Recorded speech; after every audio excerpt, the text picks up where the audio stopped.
En estos últimos dos mensajes que hemos estado trayendo en la serie del Evangelio de Marcos, hemos dicho que el Señor Jesucristo vino al mundo y murió en una cruz, no solamente para darnos vida, sino también para darnos vida en abundancia. Él vino a libertarnos de la esclavitud del pecado. Él vino a transformar nuestro corazón rebelde para que nosotros podamos reconciliarnos con Dios. Él vino a darle sentido, propósito, significado, trascendencia a nuestra vida. Él vino a darnos seguridad, consuelo, gozo, paz, contentamiento, aún en medio del dolor y de la aflicción. Él dio su vida en la cruz del Calvario para que nosotros pudiéramos vivir, para que nosotros pudiéramos experimentar esa clase de vida. Pero lamentablemente muchos que profesan ser cristianos no parecen estar disfrutando esa abundancia de la que el Señor nos habla aquí. Y aunque es posible que muchos de ellos no sean creyentes genuinos, también es posible que sean creyentes que hayan perdido de perspectiva algunos aspectos fundamentales de lo que significa ser cristiano. Y eso es precisamente lo que yo quisiera considerar con ustedes en esta mañana. Le decía a los pastores esta semana que tenía en el corazón apartarme por un momento de la serie del Evangelio de Marcos y quería en cierto modo concluir este tema que hemos estado viendo en los últimos domingos. Y lo que yo quisiera hacer en esta mañana es examinar más detenidamente la naturaleza de este problema que hemos planteado aquí. Cristianos que no parecen estar viviendo la vida abundante por la que Cristo derramó su sangre en la cruz del Calvario. Porque, mis hermanos, todo buen médico sabe que un diagnóstico apropiado es necesario para poder aplicar al enfermo un tratamiento apropiado. Necesitamos el diagnóstico para poder aplicar el tratamiento. Una de las cosas que hacen los médicos en ocasiones es hacer una junta de médicos y examinar un caso particular. Yo tengo un paciente que está en esta y esta condición, esto es lo que él está sintiendo, estos son los síntomas, y entre todos los médicos discuten el caso. Bueno, yo quisiera en esta mañana que todos nosotros aquí, los creyentes que estamos reunidos en este lugar, actuemos como una junta de médicos. Y vamos a examinar un caso concreto, un caso particular. El caso que vamos a ver en el día de hoy es el caso de una iglesia del siglo I a la que pudiéramos considerar la primera mega iglesia que hubo en la historia de la iglesia. Yo me refiero a la iglesia que estaba en Éfeso, en Asia Menor. Esta iglesia fue muy especial. No solamente fue una iglesia fundada por el mismo apóstol Pablo, sino que fue pastoreada por él en sus primeros 3 años de existencia. ¿Y de qué modo, mis hermanos? En Hechos capítulo 20, versículo 20, el mismo Pablo dice que él no limitó su ministerio a la predicación pública de la palabra, sino que él se dedicó a visitar a los creyentes, a los miembros de esta iglesia, casa por casa. ¿Ustedes se imaginan lo que sería tener al apóstol Pablo sentado en la sala de tu casa,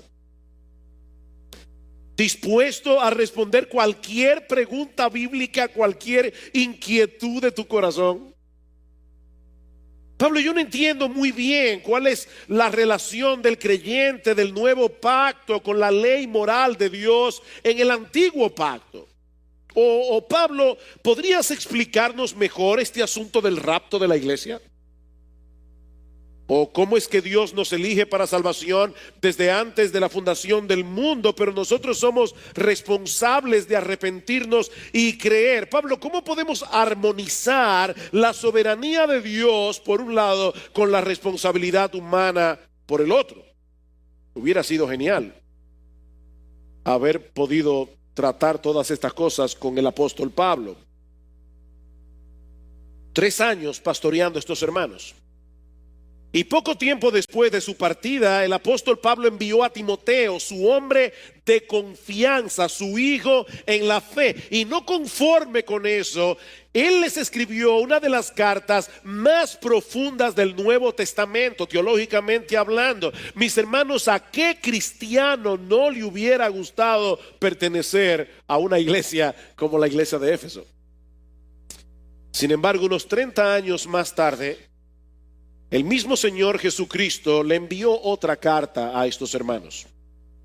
Y en esa carta el Señor reconocía el dinamismo y el celo doctrinal que siempre había caracterizado esta iglesia, pero también incluía una fuerte reprensión. Dice en Apocalipsis capítulo 2, yo conozco tus obras y tu arduo trabajo y paciencia, y que no puedes soportar a los malos, y has probado a los que se dicen ser apóstoles y no lo son, y los has hallado mentirosos, y has sufrido y has tenido paciencia y has trabajado arduamente por amor de mi nombre y no has desmayado. Pero tengo contra ti que tú has dejado tu primer amor. Yo tengo algo contra ti. Tú has dejado tu primer amor. Recuerda, por tanto, de dónde has caído y arrepiéntete y haz las primeras obras, pues si no, vendré pronto a ti y quitaré tu candelero de su lugar si no te hubieres arrepentido. Estos hermanos seguían activamente involucrados en un montón de cosas, pero ellos habían quitado a Cristo del centro de sus afectos. Habían perdido su pasión por Cristo. Ellos continuaban haciendo las mismas cosas de siempre, pero ya no las hacían con la misma motivación, ya no las hacían impulsados por el mismo amor. Ustedes se imaginan a una esposa que se acerca a su esposo y le dice: yo tengo algo que confesarte. Mira, yo voy a seguir siendo fiel a ti. Yo no pienso de ninguna manera irme con otro hombre. Yo voy a seguir lavándote la ropa. Yo voy a seguir planchando tu ropa, cocinándote. Yo voy a mantener la casa en orden. Pero yo quiero que tú sepas algo: mi corazón no te pertenece. Yo no voy a hacerte físicamente infiel, pero lo cierto es que yo me he enamorado de otro hombre. Mi corazón le pertenece a otro hombre. Ustedes se imaginan a este esposo diciéndole: bueno, pero si es así no hay problema. Mientras tú sigas haciéndome la ropa, tú sigas... No, yo no creo. Yo creo que eso sería un golpe durísimo al corazón de este hombre. Bueno, mis hermanos, eso es exactamente lo que ocurre con muchos de nosotros cuando nuestra vida espiritual parece apagarse. Le estamos diciendo al Señor: yo voy a seguir yendo a la iglesia, yo voy a seguir dando gracias por los alimentos, de vez en cuando hasta voy a compartir el evangelio, pero mi corazón le pertenece a otro esposo. Mi corazón le pertenece a otro hombre. Mis hermanos, muchas veces nosotros permitimos que el Señor Jesucristo sea eclipsado en nuestras vidas por muchas cosas de este mundo que están atrapando nuestros afectos. Por muchas cosas de este mundo por las que nosotros estamos siendo apasionados. Hace muchos años un pastor amigo mío me regaló un libro escrito por un autor no muy conocido, Rick Holland, cuyo título en español es bien extraño porque sería algo así como Deseclipsando al Hijo. O si quieren que suene mejor en nuestro idioma, pudiéramos titular este libro Quitando lo que eclipsa al Hijo. Y fue por la influencia de este libro en mi corazón que yo me sentí motivado a hacer este mensaje. Seguramente todos aquí han observado alguna vez un eclipse solar. El eclipse no nos deja en total oscuridad, pero altera considerablemente nuestra experiencia visual, porque la luna bloquea momentáneamente lo que se conoce como la fotosfera, es decir, la luz brillante que emana del sol. El eclipse solo nos deja ver la corona solar, ese anillo de luz alrededor de la silueta de la luna. Es por eso que los colores pierden su brillo cuando hay un eclipse solar. Los objetos se ven como en diferentes tonos de grises.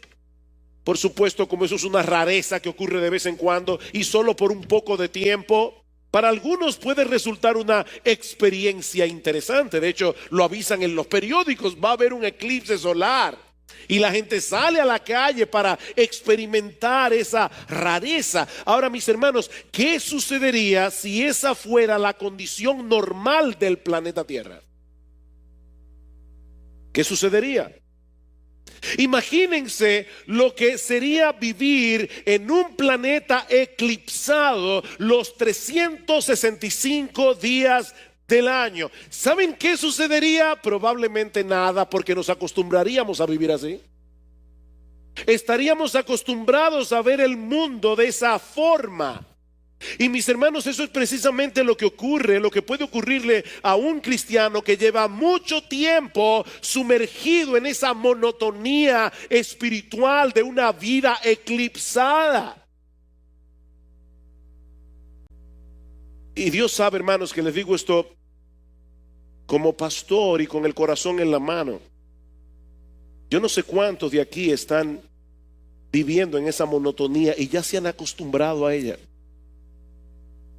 ¿Cuántos pueden estar pensando que eso es la vida cristiana? Y ya no anhelan nada más, no aspiran a nada más. Puede llegar a acostumbrarse a su rutina de leer la Biblia, orar con cierta frecuencia, la rutina de venir a la iglesia cada domingo, tener conversaciones espirituales de vez en cuando y una conducta bastante aceptable dentro de los parámetros del cristianismo. Pero mis hermanos, esa no es la vida abundante que Cristo promete en Juan capítulo 10, versículo 10. No fue por esa vida que Cristo derramó su sangre en la cruz del Calvario. Cuando un creyente está en esa condición, necesita urgentemente ser despertado. Necesita urgentemente ser despertado de ese letargo espiritual. Y no hay mejor manera de hacer eso que volviendo a los aspectos fundamentales de nuestra fe. Volviendo a lo elemental. Volviendo al principio. Mi hermano, déjame hacerte una pregunta. Si alguien te pidiera que tú le explicaras ¿por qué es tan relevante y extraordinario el mensaje del Evangelio? ¿Cuál sería tu respuesta? Tú le estás predicando el Evangelio a un inconverso y él te dice, mira, tú me estás hablando de este Salvador tan maravilloso, pero honestamente yo no tengo claro de qué peligro es que yo tengo que ser salvado. O como lo puso otra persona, si Cristo es la respuesta, ¿cuál es la pregunta? Cristo es la respuesta ¿de qué? Mis hermanos, es extremadamente importante que nosotros nos detengamos a pensar en esto, porque si damos por sentado los aspectos elementales del Evangelio, de tal manera que ya no produzcan en nosotros el asombro que debería provocar muchas cosas de este mundo, terminarán eclipsando a Jesús en nuestras vidas. Acompáñenme por favor a Romanos capítulo 5. Romanos capítulo 5, versículos 6 al 11. Y al leer este pasaje, yo quiero pedirles que hagan un ejercicio. Yo quiero que ustedes traten de imaginar que hoy en la mañana tú has venido a la iglesia con un amigo. Un amigo que nunca antes ha escuchado el Evangelio, pero que aceptó tu invitación y ahora mismo está sentado al lado tuyo escuchando este mensaje de la palabra. Saben que hay algo interesante que ocurre cuando nosotros venimos a la iglesia con un invitado. Y es que sin darnos cuenta comenzamos a escuchar la predicación con los oídos de él. ¿Les ha pasado eso? Es como si uno se trasladara y tratara de estar pensando, ¿qué está pensando él? ¿Cómo está oyendo él el mensaje? No solamente con los oídos tuyos. Bueno, eso es precisamente lo que yo quisiera que te pasara a ti en este momento mientras leemos este pasaje de la carta de Pablo a los romanos. Dice Romanos capítulo 5 versículo 6, porque mientras aún éramos débiles, a su tiempo Cristo murió por los impíos. Porque a duras penas habrá alguien que muera por un justo, aunque tal vez alguno se atreva a morir por el bueno. Pero Dios muestra su amor para con nosotros en que, siendo aún pecadores, Cristo murió por nosotros. Entonces, mucho más, habiendo sido ahora justificados por su sangre, seremos salvos de la ira de Dios por medio de él. Porque si cuando éramos enemigos fuimos reconciliados con Dios por la muerte de su Hijo, mucho más, habiendo sido reconciliados, seremos salvos por su vida. Y no solo esto, sino que también nos gloriamos en Dios por medio de nuestro Señor Jesucristo, por quien ahora hemos recibido la reconciliación. Supongamos que a medida que el predicador va leyendo este texto, tu amigo que está sentado al lado tuyo comienza a captar lo que el Evangelio y lo que este texto en particular dice acerca de nosotros, y dice acerca de lo que Dios hizo a nuestro favor a pesar de nosotros. Éramos débiles, es decir, absolutamente impotentes para escapar de nuestra condición espiritual por nosotros mismos. Mi amigo que estás aquí sentado en esta mañana, es importante que tú entiendas esto. Tú eres un impotente espiritualmente hablando. No hay forma de que tú puedas escapar por ti mismo de la condición espiritual en que te encuentras. Pero no solo eso, Pablo dice, éramos impíos. Sí, yo sé que no te gusta esa palabra. A mí tampoco. Pero eso es lo que Dios piensa de ti si tú no eres creyente. Tú eres un impío. Tú no tienes piedad, tú no tienes temor de Dios. Éramos pecadores. Éramos enemigos de Dios. Ay, no, pastor, mire, yo y Dios somos íntimos amigos. Yo amo a Dios. Tú obedeces a Dios. Tú haces lo que Él quiere, aunque tú no quieras. Tú eres capaz de decirle que no a tus deseos porque Dios te dice que no en su palabra. Porque si no es así, tú no amas a Dios. Tú crees que tú amas a Dios. O tal vez tú amas a un Dios de tu invención, pero no al de la Biblia. La Biblia dice que todos nosotros por naturaleza éramos enemigos de Dios. Pero a pesar de todo eso, dice Pablo, Cristo murió por nosotros. Es decir, Él ocupó el lugar que estaba reservado para nosotros en la cruz, porque éramos impíos, pecadores y enemigos de Dios. Y al hacer eso a nuestro favor, fuimos justificados en su sangre. Es decir, fuimos declarados justos en la presencia de Dios. Fuimos salvos de la ira, fuimos reconciliados con Dios.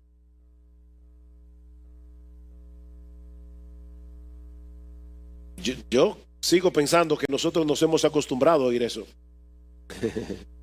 De verdad, porque eso es increíble. O sea, eso es para decir, ¿cómo? ¿Saben que si yo les hiciera una pregunta en esta mañana?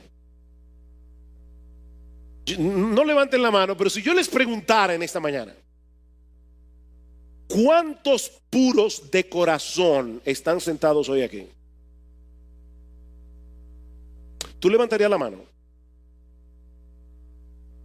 Si yo preguntara, ¿cuántos puros de corazón hay aquí sentados?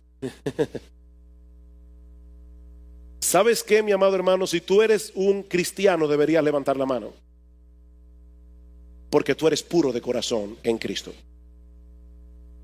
Tú eres puro de corazón, dice en primera de Pedro, habiendo purificado vuestras almas por obediencia a la verdad. Tú eres puro de corazón en Cristo.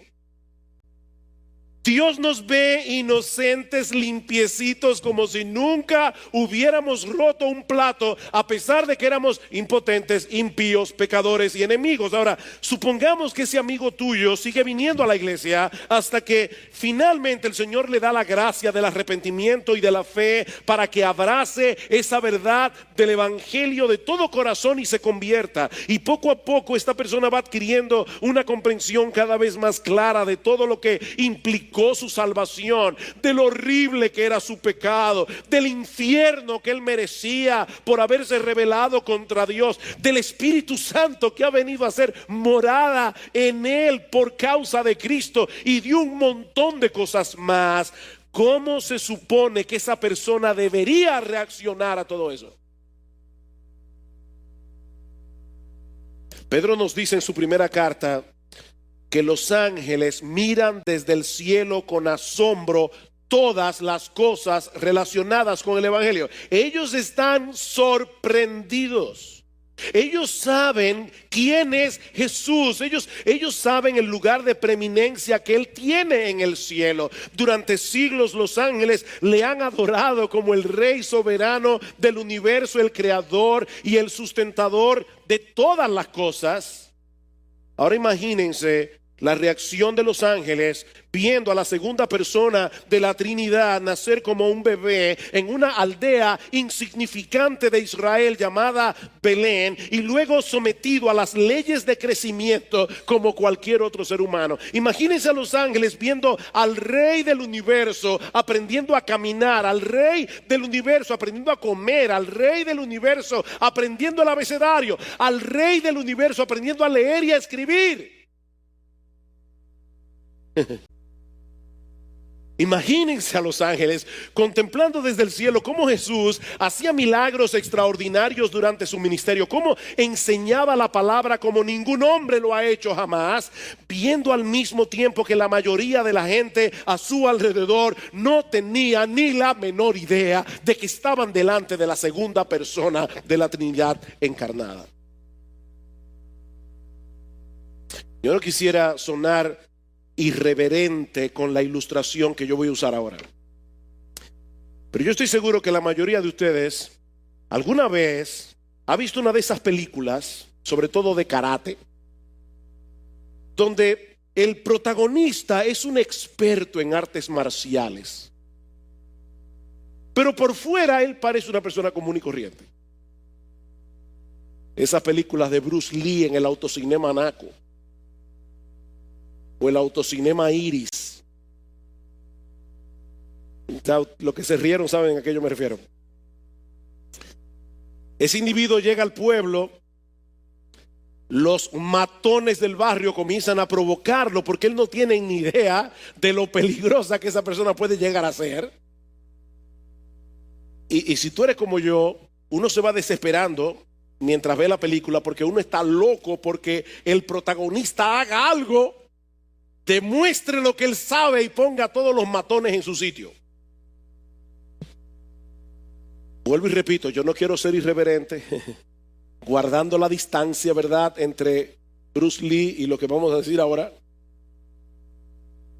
Ustedes se imaginan a los ángeles contemplando desde el cielo al Todopoderoso, al Creador de los cielos y de la tierra, caminando por las calles de Jerusalén y de Galilea, recibiendo el desprecio de los líderes religiosos de la nación que estaban supuestos a guiar al pueblo a creer en Jesús? Traten de visualizar a los ángeles mudos de asombro al ver a Cristo arrestado como un criminal, burlado, golpeado, escupido y luego clavado en una cruz. Ellos sabían que el Padre, que Jesús podía pedirle al Padre más de 12 legiones de ángeles. ¿Recuerdan cómo le dice el Señor a Pedro en Mateo capítulo 26 versículo 53? ¿Saben cuánto tenía una legión de ángeles? Una legión romana. Era una unidad militar que tenía más de 6,000 soldados. Él está diciendo: Pedro, guarda tu espada. Tú no sabes que yo puedo ahora mismo pedirle al Padre que envíe por lo menos 72,000 ángeles para defenderme.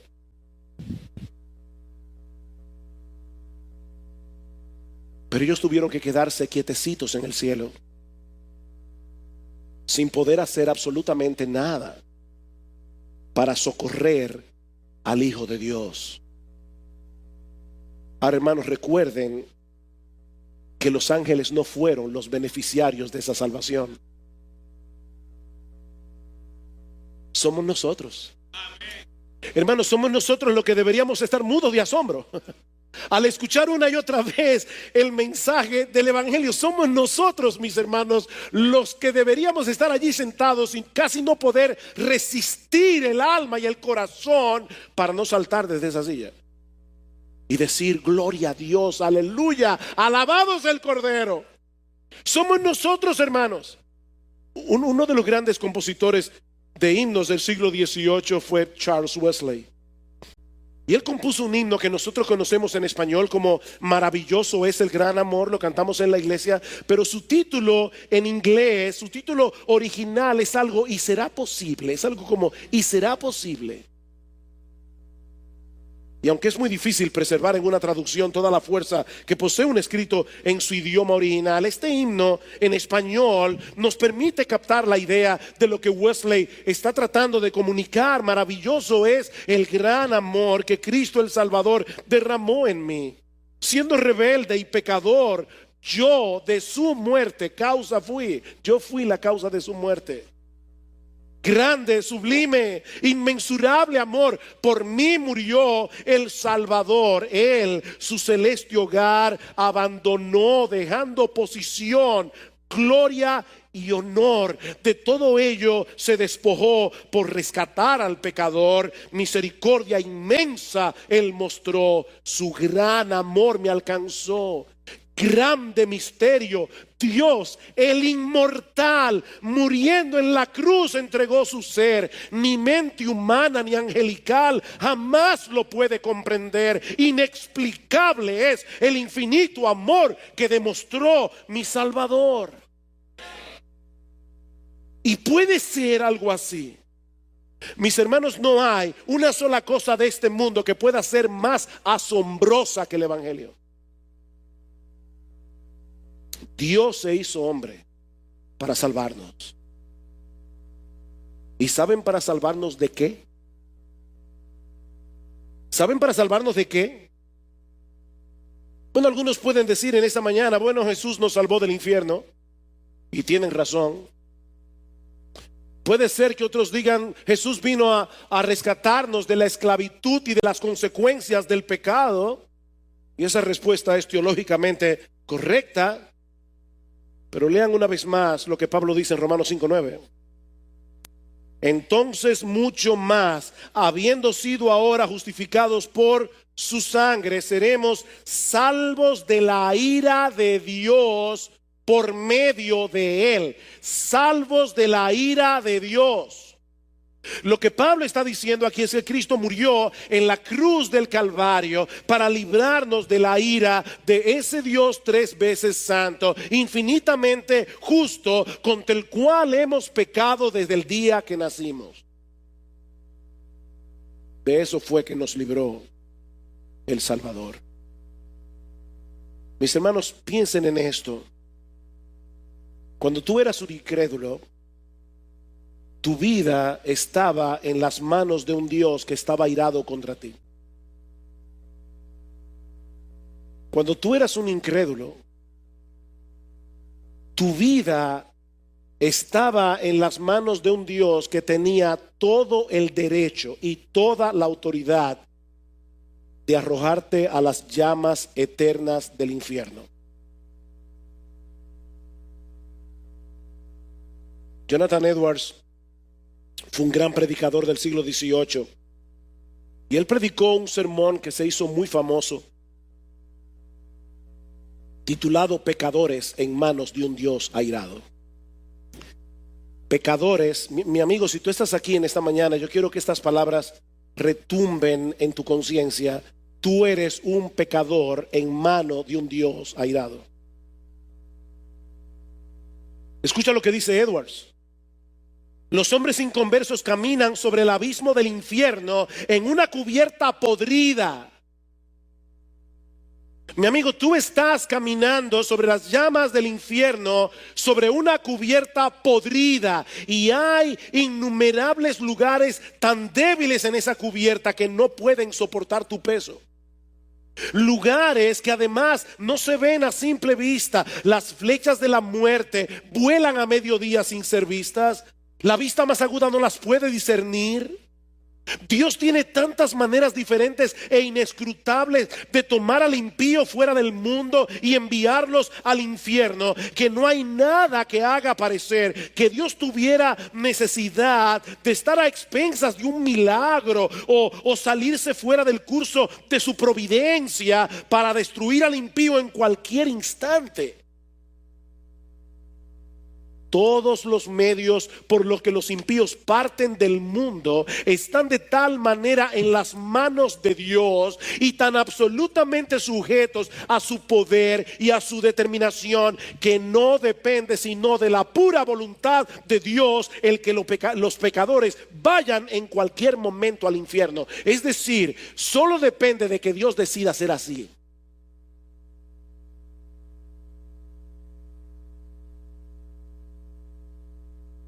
Y sabes, mi hermano, ¿por qué Él no lo hizo contigo? Hace años, cuando tú eras un rebelde pecador. ¿Sabes por qué Él no lo hizo? Porque desde antes de la fundación del mundo Él había decidido salvarte. Él había decidido amarte.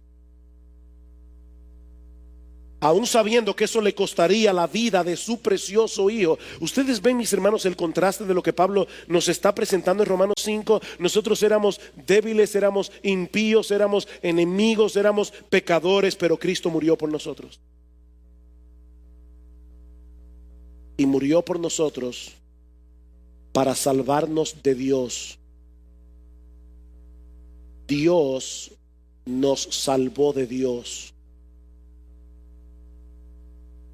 a través de la sangre de su Hijo. Y yo me pregunto una vez más, ¿cómo se supone que deberíamos reaccionar a eso? Pablo responde esa pregunta en el versículo 11. Y no solo esto, dice Pablo, sino que también nos gloriamos en Dios por medio de nuestro Señor Jesucristo, por quien ahora hemos recibido la reconciliación. Esa palabra que se traduce como gloriarse en Dios significa literalmente ser abrumado de gozo. Nos gloriamos en Dios, nos gozamos en Dios, somos abrumados de gozo en Dios. Había un programa en la BBC que se llamaba A Minute to Win It, un minuto para ganarlo. Yo llegué a ver ese programa de vez en cuando. Las personas van enfrentando ciertos retos y a medida que van enfrentando los retos se van ganando primero $1,000, después $5,000, después $50,000, después $100,000, después $250,000, después $500,000 y el premio final es $1,000,000. Y yo todavía recuerdo muy claramente las escenas cuando uno de esos individuos llenaba el primer reto y le decían, sigues, porque si fallaba le quitaban los $1,000. Sí, sigo. $10,000, sigue, sí, $50,000.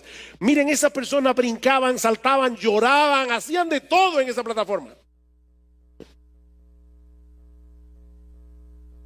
Yo estoy seguro que lo que Pablo tenía en mente cuando escribió ese texto era un gozo muy diferente. Y era un gozo muy superior. Mi hermano, tú mereces estar quemándote eternamente en las llamas del infierno. Eso es lo que tú mereces. Pero Dios, por una razón inescrutable, Él decidió que tú no fueras allí, aunque eso le costara la vida de su hijo.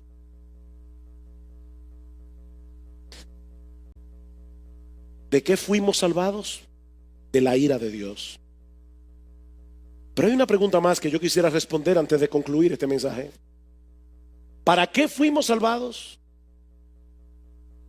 ¿Para qué fuimos salvados? Acompáñenme a uno de los versículos más famosos de la Biblia. Juan capítulo 3, versículo 16. Estoy seguro que muchos de ustedes se lo saben de memoria. Porque de tal manera amó Dios al mundo que dio a su Hijo unigénito para que todo aquel que cree en Él no se pierda, mas tenga vida eterna. Otra vez, mi hermano, yo sé que esto es todavía más difícil que con Romanos 5. Trata de imaginar que tú estás leyendo este versículo de la Biblia por primera vez en tu vida. Mi hermano, allí donde estás sentado, pídele al Señor que su Espíritu Santo te ayude a entender lo que dice este texto y a experimentar el gozo que debería producir en nuestro corazón la enseñanza de este texto si tú eres cristiano. Juan nos está diciendo aquí que Dios amó al mundo tanto que dio a su Hijo unigénito para que todo aquel que en Él cree no se pierda, mas tenga vida eterna. Así que todos los que están aquí, que han venido a Cristo en arrepentimiento y fe, confiando únicamente en la persona y la obra redentora de nuestro Señor Jesucristo, tienen vida eterna. Tú no vas a tener vida eterna, tú tienes vida eterna. Ahora, ¿qué clase de vida es esa? Bueno, alguien puede pensar que la respuesta es muy sencilla. Si tener vida es lo opuesto a estar muerto y eterno significa que nunca acaba, entonces lo que se nos está prometiendo allí es que todos los que creen en Jesús nunca vivirán, van a vivir para siempre. ¿Eso es lo que el Evangelio ofrece? ¿Una vida que no terminará jamás? De ninguna manera. Acompáñenme ahora a Juan capítulo 17.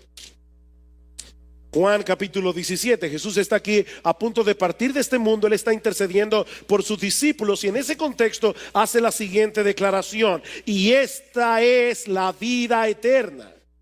Él dice: Padre, tú me has dado autoridad sobre todo ser humano para que dé vida eterna a todos lo que tú le has dado. ¿Recuerdas? Dios le dijo: mira, Jesús, aquí tengo a Sujel Michelén, que va a ser un pecador, que merece el infierno, que va a ser un enemigo mío, que me va a odiar, que va a violar mi ley, que va a pecar contra mí, pero yo te lo regalo a ti para que tú tengas autoridad sobre él, para darle vida eterna. Pon tu nombre allí. Y esta es la vida eterna: que te conozcan a ti, el único Dios verdadero, y a Jesucristo a quien has enviado. Esta es la vida eterna: que te conozcan a ti. En la palabra conocimiento que se usa ahí apunta hacia una relación experimental con alguien, no meramente a recibir información. Así que lo que Jesús está diciendo aquí es que la vida eterna consiste en poder experimentar una relación personal, constante, satisfactoria, deleitosa con el Padre y con el Hijo. No se trata de una vida que no acaba nunca. Es poder disfrutar el mismo tipo de relación que disfrutan entre sí las tres personas de la Trinidad. Eso es lo que dice en Juan capítulo 14. Si van un poco más atrás, dice: en ese día conoceréis que yo estoy en mi Padre y vosotros en mí y yo en vosotros. Yo estoy en mi Padre, ustedes están en mí, yo estoy en vosotros. Versículo 23: si alguno me ama, guardará mi palabra y mi Padre lo amará y vendremos a él y haremos morada con él. El Padre vendrá con el Hijo, con el Espíritu Santo, y va a hacer morada en nosotros. Es en eso que consiste la vida eterna, dice el Señor. Nadie está verdaderamente vivo a menos que pueda experimentar esa clase de relación con el Padre a través del Hijo. Dice Primera de Juan capítulo 5 versículo 2: el que tiene al Hijo tiene la vida, el que no tiene al Hijo de Dios no tiene la vida, porque Él es el único acceso, Él es la única conexión con Dios el Padre. Es en ese sentido que el Señor dice en Juan capítulo 10 versículo 10 que Él vino a darnos vida y vida en abundancia, porque Él vino a recobrar esa bendita comunión que Adán y Eva perdieron en el paraíso. Juan 17:4 dice el Señor: yo te glorifiqué en la tierra habiendo terminado la obra que me diste que hiciera. ¿Cuál era esa obra? Reconciliarnos con Dios. El hombre se rebeló en incredulidad contra Dios, pero Dios tomó la determinación de no dejarlo en esa condición. aunque eso le costara la muerte de su hijo. Y lo que Jesús está pidiendo en esta oración en Juan 17 es que Dios cumpla su propósito de salvación a pesar del sufrimiento que él tendría que experimentar en la cruz antes de regresar a la gloria del Padre. Ese conocimiento es tan extraordinario, ese conocimiento es tan valioso, que Dios envió a su Hijo al mundo a morir en una cruz en nuestro lugar para que nosotros pudiéramos disfrutar ese tipo de relación con Él.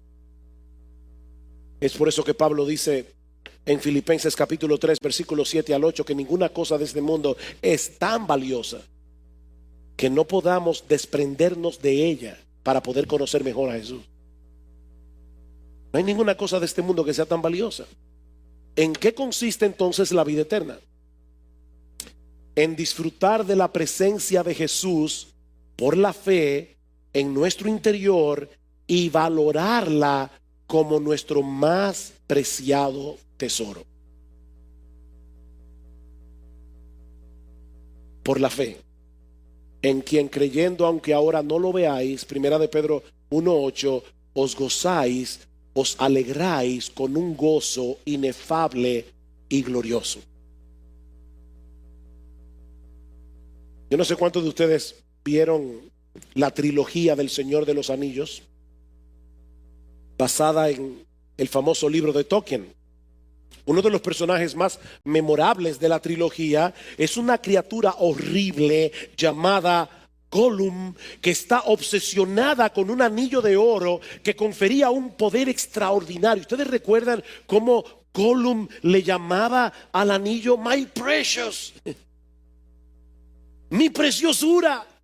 Para Gollum no había nada en este mundo que fuera más valioso que ese anillo. Y lo que Tolkien nos está diciendo en esta trilogía es que esa obsesión convirtió a este ser humano, porque Gollum era un ser humano, esta obsesión lo convirtió en un ser monstruoso. Eso es lo que le pasa a los idólatras. Bueno, mis hermanos, hay otro tipo de obsesión, si se le puede llamar así, que produce en nosotros un efecto totalmente contrario, y es la obsesión con Jesús. Es de eso que Pablo está hablando en Filipenses capítulo 3 versículo 8, cuando dice: yo todavía 30 años después de mi conversión estoy dispuesto a darlo todo por basura por causa del conocimiento de Cristo Jesús, mi Señor, por amor del cual lo he perdido todo. Pablo tenía un anhelo de conocerle a él, que lo dominaba por completo. Es por eso que en esa misma carta Pablo se expresa en una forma tan extraña en Filipenses 1:21. Para mí el vivir Cristo, como predicaba hace poco Joel Vicky aquí. Hubiera sido más lógico escribir: para mí el vivir consiste en servir a Cristo, o el vivir consiste en adorar a Cristo, o el vivir consiste incluso en amar a Cristo. Pero Pablo dice algo mucho más grande. Él dice: para mí el vivir consiste en Cristo. Ahora recuerden lo que yo decía el domingo pasado, cuando hablábamos de Marcos capítulo 9 y la descripción que hace el Señor allí de lo que es un verdadero discípulo. Decíamos, esto no es exclusivo de una élite de super cristianos. Y por eso titulamos los mensajes como mero cristianismo. Bueno, escuchen lo que dice Pablo ahora en Colosenses capítulo 3 versículo 4. En la carta a los Colosenses, Pablo dice, hablando de la venida del Señor: cuando Cristo, nuestra vida, sea manifestado, entonces vosotros también seréis manifestados con Él en gloria. Cuando Cristo, nuestra vida. Hermanos, Cristo no era la vida de Pablo únicamente. Cristo es nuestra vida. Si tú eres cristiano. Y por eso cuando Jesús se manifieste en su segunda venida, la vida de todos los creyentes será manifestada juntamente con Él en gloria. En otras palabras, cuando Jesús regrese en gloria y el mundo vea a los cristianos compartiendo su gloria juntamente con Jesús, van a darse cuenta por primera vez que esos cristianos menospreciados por el mundo eran los únicos en todo el planeta que realmente tenían vida.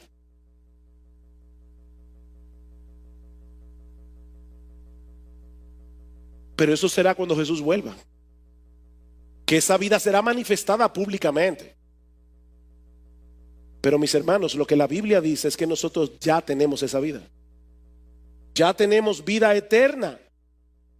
Y en la misma medida en que nosotros podamos disfrutar de una comunión cada vez más íntima con Jesús, valorándolo por encima de cualquier otra cosa de este mundo, en esa misma medida vamos a experimentar esa vida más abundantemente, tal como la describe Jesús en Juan capítulo 10, versículo 10.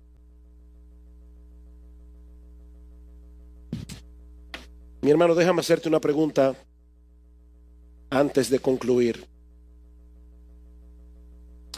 Si Cristo te enviara una carta personal en este día, dirigida a ti,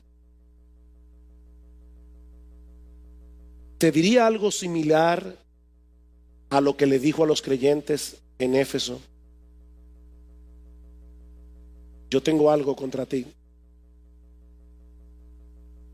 Tú has dejado tu primer amor. Sí, yo te veo haciendo esto. Yo lo veo. Yo te veo siendo celoso de la doctrina. Yo te veo en la iglesia los domingos. Yo te veo leyendo la palabra. Pero yo tengo algo contra ti. Tú has dejado tu primer amor. Tu corazón se está yendo detrás de otro hombre. Tú me estás abandonando como esposo, poco a poco, lentamente. Ya yo no soy tu pasión.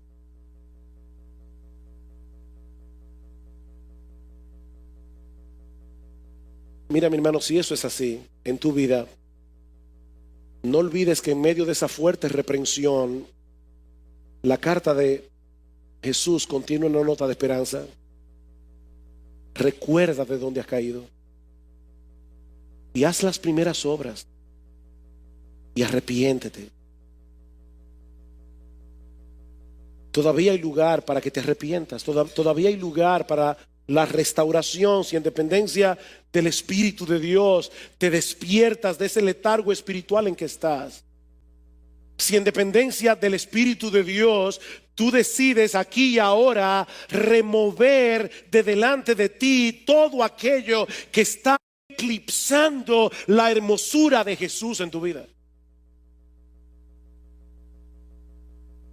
Tú necesitas volver a contemplar esa hermosura con los ojos de la fe, para que los deseos pecaminosos de tu corazón no te sigan engañando.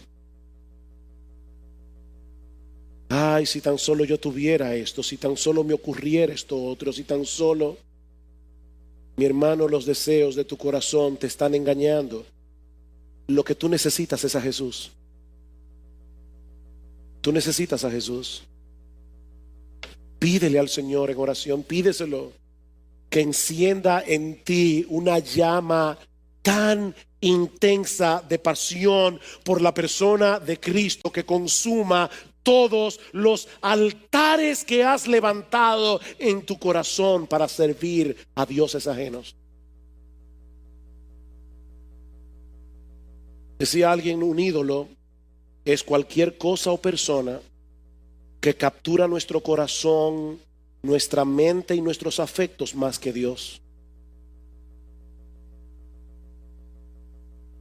Mi amado hermano, ¿cuáles son los ídolos que están eclipsando a Cristo en tu vida?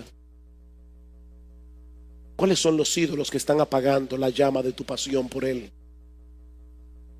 Vuélvete de nuevo a tu Señor, vuélvete de nuevo a tu marido. En arrepentimiento y fe y en dependencia del Espíritu Santo, toma en esta mañana la resolución de volver a colocarlo a Él en el centro de tus afectos, manteniéndote en pie de guerra contra los deseos engañosos de tu corazón que tratarán de seducirte para que vuelvas a construir otra vez tus antiguos altares.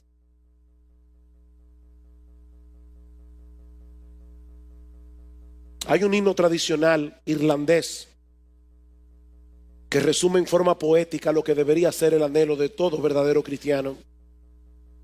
Yo creo que nosotros deberíamos pedir a Dios esto en oración todos los días. Oh Dios de mi alma, sé tú mi visión. Nada te aparte de mi corazón. Noche y día pienso yo en ti, tu presencia es luz para mí. Sabiduría sé tú de mi ser, quiero a tu lado mi senda correr como tu hijo. Tenme, Señor, siempre morando en un mismo amor. Riquezas vanas no anhelo, Señor, ni el vano halago de la adulación. Tú eres mi herencia, tú mi porción, Rey de los cielos, tesoro mejor. Oh Dios de mi alma, sé tú mi visión. Que nosotros no tengamos ojos para otro marido, que no sea para aquel que dio su vida por nosotros en una cruz.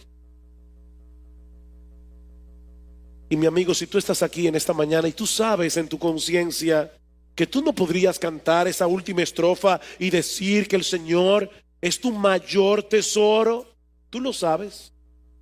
Que tú no puedes decir como el apóstol Pablo, para mí el vivir es Cristo. No abandones este lugar en esa condición espiritual. Porque solo el que tiene al Hijo tiene la vida. Tú estás muerto. Tú estás muerto aunque tus pecados te hagan sentir muy vivo. Tú estás muerto. El que tiene al Hijo tiene la vida.